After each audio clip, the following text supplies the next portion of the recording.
I never thought I'd be carrying a gun. I'm a scientist, not some kind of soldier. But the way things have been going in the labs, I just don't feel safe anymore. I've heard rumors of what happened with the SIVA project and some of the people involved. Let's just say they aren't answering their email. Willa's been seen roaming the halls, keeping an eye on us. At least this sidearm is easy to conceal. I just hope I never have to actually use it. And just what did Willa need to hide in a time of peace? And what kind of technology did Clovis Bray develop during the Golden Age? Questions we may have the answer to.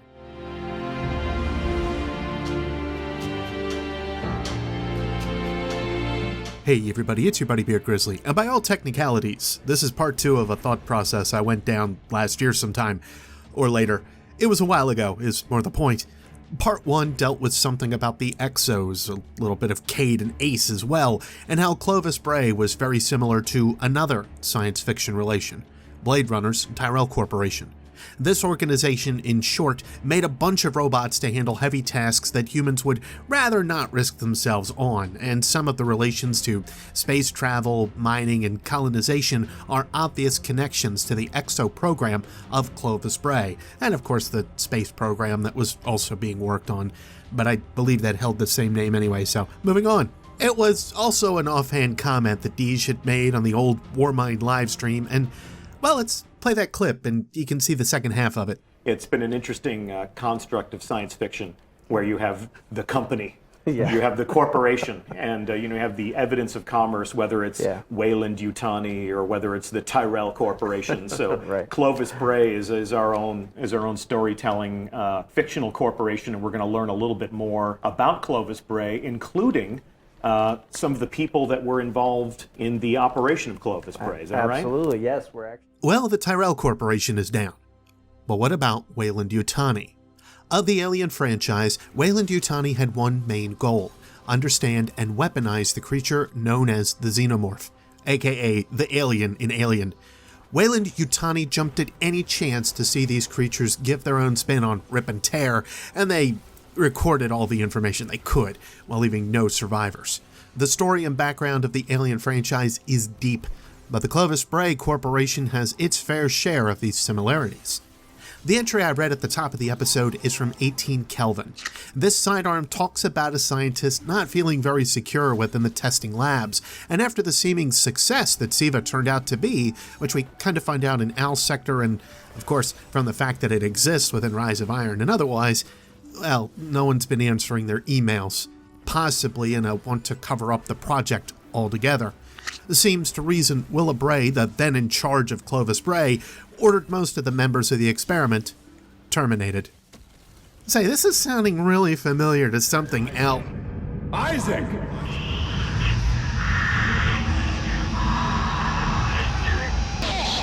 Oh yeah, that link.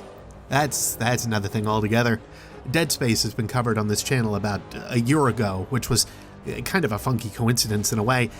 You know though, let me know if you'd like me to get back to that series a little bit. I gotta do another thing after the Black Armory thing, but tangent. Sorry, moving on. This is Director Teichman to all project personnel. I want the key subjects terminated and the facility scrubbed. This is not a drill. Teichman out. The thing is, this scientist wasn't the only one fearing for their lives. Elsie Bray, one of the main daughters of the Bray family, was in a hurry to toss all of her work into the trash before seemingly going missing. Willa seemed very interested in how Elsie's projects worked out and wanted to give more input on them, to expand them, make them work out for Clovis Bray. Whatever Willa's intentions, Elsie already knew she didn't want Willa getting a hold of her work. She felt it better off in the bin than in the hands of Willa Bray and Clovis Bray, the company. We find out a lot of this information in the World Line Zero entry, just as a by-the-by. In the Lost Memory Fragment entries, we see the extent of Elsie's experiments. Kind of. Like anything else with Elsie, it's a bit vague. But in the second entry, we find out that Elsie wants to work with Vex cores from the Ishtar Academy. She specifically mentions that this tech is forbidden in Clovis Bray centers, and not to be used on CB Tech. But the question comes back to, why? Now, of course, working with alien technology and being able to actually utilize it is one thing, a la Lost in Space.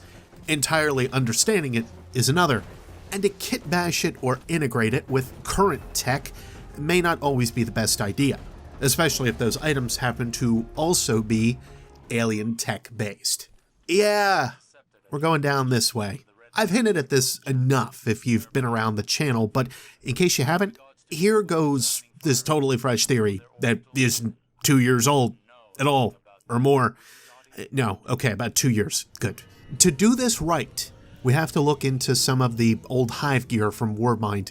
Within these 3 entries of Wormhusk Crown, Wormgod Caress, and Verity's Brow, we get some information on Nokris and Xol. I'll sum all of these entries up as quickly as I can, but I'll leave them up on screen in case you'd like to read them over. We find out that Nokris and Xol are kind of alike within Hive culture. Both are seen as weaklings, where Xol and Nokris kind of focus more on their mind instead of their body, and both are really not that respected, or at least quite as much as they would like to be. In a world of sword logic, the only thing you should be looking to do at the behest of the great Oryx is pushing yourself to be strong through your own will. Or as they really say as part of sword logic, enacting your will onto another. So in total teenage angst fashion, Nokris does the total opposite of that, makes Dad mad, and Dad throws him out of the house. I mean, that's as much of a joke as it is accurate, and for summing things up, it gets the point across, I think. Nokris and Xol skip town. But to where?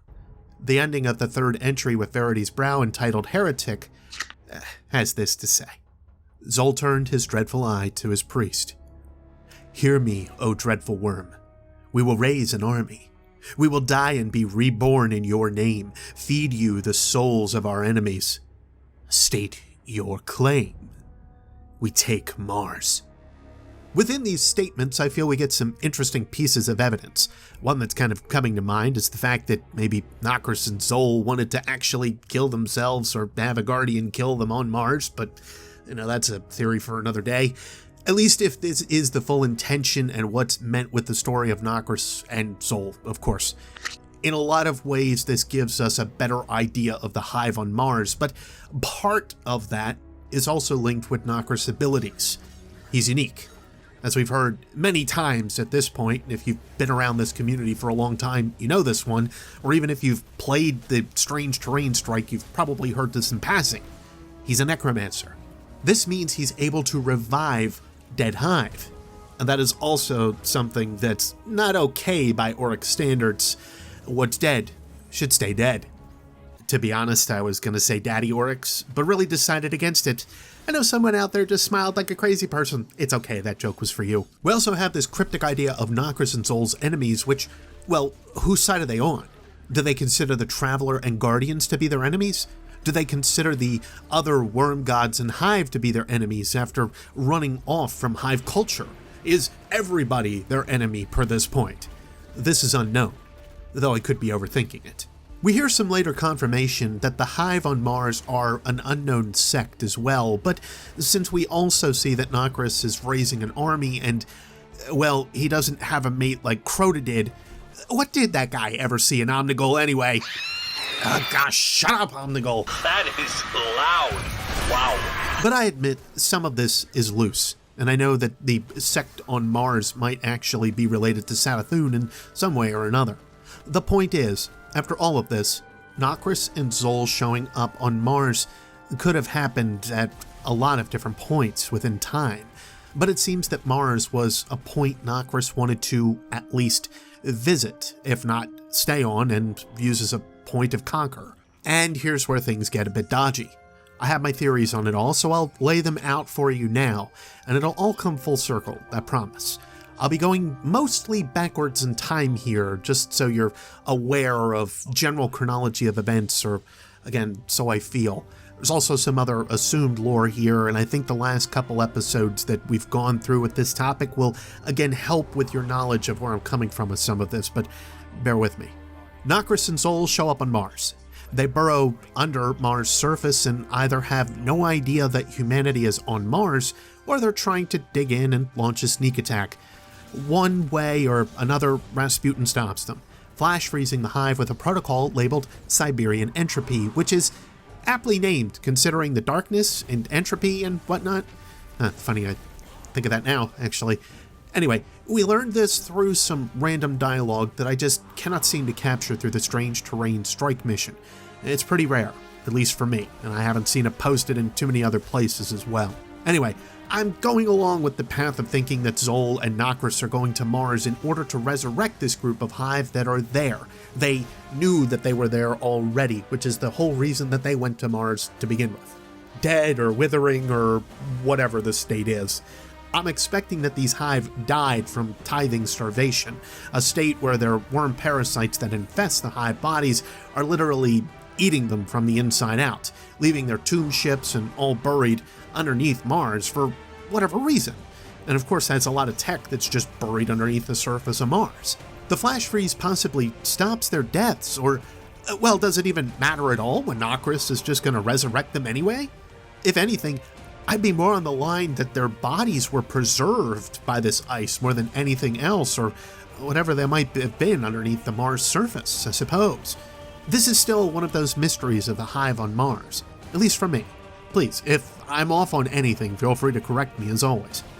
But this would mean that Rasputin was built on top of these Hive. One of the main reasons that Rasputin may have been built there in Hellas Basin was to ensure that they could have an immediate defense if these aliens ever popped up, woke up, whatever. And of course, it's a great research field. I mean, Ishtar has the Vex that they were researching, and still were through most of the Golden Age. It's unknown if the Vex had a hand in the collapse or not, but, well, actually that leads to the next point. I know a prominent theory was Crota or Nokris had a hand in the collapse, and possibly the Vex as well, but I have a feeling that with new information from the Mara Senna and the last days of Crick and Mare books, both, we have some pieces that heavily debunk this information. We see the collapse being more of a force that seems to weigh down on our solar system, like gravity waves and so on. Plus there's this pyramid ship and the moon doing nothing still. Bungie, why? I know it doesn't outright push those theories away, however, but I think it helps to clear things up, at least from my perspective, or for the sake of this theory. Fair call there. And that's where we come full circle with the ideas of Clovis Bray and what they've been working on in Hellas Basin. The snow gear that we have from Warmind seems to indicate a need for new equipment in the frigid temperatures, and it seemed to be more of a sudden need. In the Braytech researchers' gloves entry, we have the following. The researchers back at the lab have really outdone themselves. These might be the best gloves I've ever worn, way better than the ones issued last cycle. I can finally work out there without my fingers going numb. I'll have to send the research team a fruit basket or something. At least to me, this seems to be something that required some needed R&D for a situation that was not expected. Kind of like a flash freeze from Rasputin once Xol popped up on Mars. This is not the only entry to really mention or push this way either, but it is one of them that I find to be the most compelling and linking it all together. Just my opinion. And of course, you have to go through the general ideas of how Clovis Bray could keep Xol a secret. Well, if I have to remind you that Clovis Bray pretty much was Mars with their structures all over Freehold and, of course, here with the Braytech Futurescape, then here's your reminder. Clovis Bray is Mars, and Ishtar Academy is Venus, basically. Now, Bungie, if you could bring back the little files for me to save on Venus, I'd like that very much. But besides that, and jokes aside, remember back to the lost fragment I mentioned from Elsie Bray. She got a hold of some Vex tech and mixed it with Clovis tech. This gave us the World Line Zero sword, at least, and who knows what else past that from Elsie's research. If Elsie is the Exo-Stranger, then it very well could be what allowed her to move through time as we know it, especially with the other lost memory fragments that we have from her. This combination of Clovis tech, of possibly Hive-type light knowledge-infused Clovis tech with Vex core relations, is the basis for a fair bit of our technology within Clovis Bray's catalog. Or again, it could just be a theory. I still wonder the reasons for all of the weapons that we've seen created at Braytech, along with the mysterious Shadow Trespass starship that we see made by Elsie. My intro is still this ship for that reason. The Shadow Trespass continues to be one of the most interesting ships we have to date within the universe of Destiny. As a brief reminder, Elsie put black panels all over the ship to avoid detection. But if it were based on Hive technology, who knows? Maybe she had an edge with that tech and could stay avoidant of the Hive if they ever showed up again in force. Maybe the Vex too, if she was able to make that work for her. Or maybe she just wanted to stay hidden from Willa to continue her journey through time and space. Just a thought. We very clearly also knew that something was coming towards Earth. Clovis Bray and others were able to tell us that in entries prior to the collapse and so on. The Golden Age knew something was coming. We know that now to be what drove the darkness and the collapse. I have a feeling some groups of humanity would be more okay to do what is necessary. We see one such example with the Black Armory, and that's actually where we get some of that information. But I'll go into all of that soon enough. If they were to use the Traveler and whatever other stuff under the surface of other planets in our system, then why wouldn't we, right? Skip the dangers if it saves the human race. That kind of idea. And speaking of, since we know that Rasputin went dormant and split himself into multiple places around our system during the collapse and afterward, a piece trapped on Earth in the Cosmodrome before, keep in mind that the ice caps thawing was quite possibly all thanks to the awakening flash of the Traveler at the end of the Red War. That flash seemingly putting ideas and setting things right within our system, setting terraforming and so on, whatever changes we may have put in place, all right again. Rasputin had plenty of time to get himself back together after we opened up the array station on Earth and allowed his split personalities to come back together again to find Charlemagne and the other war minds that supposedly exist, or parts of his war mind subroutine, whatever way you want to say that. Again, I think this is another reason for why the flash freeze wasn't conducted at the same time of the collapse. I do wonder, however, with all of the psycholinguistics that Rasputin has gone through now with Anna and her team, if he would have made the same choices against Zol and Nokris. And yes, I know I'm glancing over some large pieces here of Rasputin's time with Anna Bray. Still, this general idea also puts extra thought into Siva and what that technology could be based off of. It could also give us an extra layer of every piece of weaponry within the Hephaestus Index, the main index that Rasputin follows for his weaponry and such. And speaking of Rasputin, well, it might give some base ideas for what had built him as well, or at least a part of his knowledge. The ideas of sword logic mixed in with his programming from some link to the Hive's world's grave computer storage, the ideas of light and dark, any other manner of subjective take. Yeah, okay, I'm letting the spinfoil really play out here. The last line of thinking is the Exo Project in general. What was the need for it? Some surmise it was a need to live forever, but was there another reason for it? Past control of a military for Clovis Bray, as we see within the last days of Kraken Mare and that of Morgan II, and past a need to go off-world with the colony ships, allowing for certain individuals to live forever and pilot these vessels. After the community solved a puzzle back in the Warmind days, we were left with a message from Elsie Bray, and it contained the following: I would have no life without Anna or the Exo program. Was there a reason that Elsie needed to be turned into an Exo in the first place? Was there a reason more might have needed to be? Who knows what kind of xenovirus might have been down there with the Hive, and if something got loose, how bad would it be for humanity, or at least the Braytech facility? One reason for one project may not be the whole reason that it exists. Remember too that the Braytech facility was marked as just a tourist attraction in the Golden Age. We know now that much more research was being conducted in that facility, and having the obvious front made it easier to hide things from the general public. Imagine if they knew what they were walking right over top of. But I think that's where I'll leave things for now. I've laid out all the cards I can see with this hand, at least all of them that I can remember, since this is kind of me dredging up an old theory. I see a lot of pieces that fall together, and ones that make sense to me, at least. Whether you do as well is up to you, and I hope you were at least entertained by the thoughts rolling up here in my head. I know there is plenty more to connect, but when you start talking about Exos, Clovis Bray, the Hive, and so on, well, it's a lot of pieces at play, and I'm just trying to highlight a lot of the big ones that I see.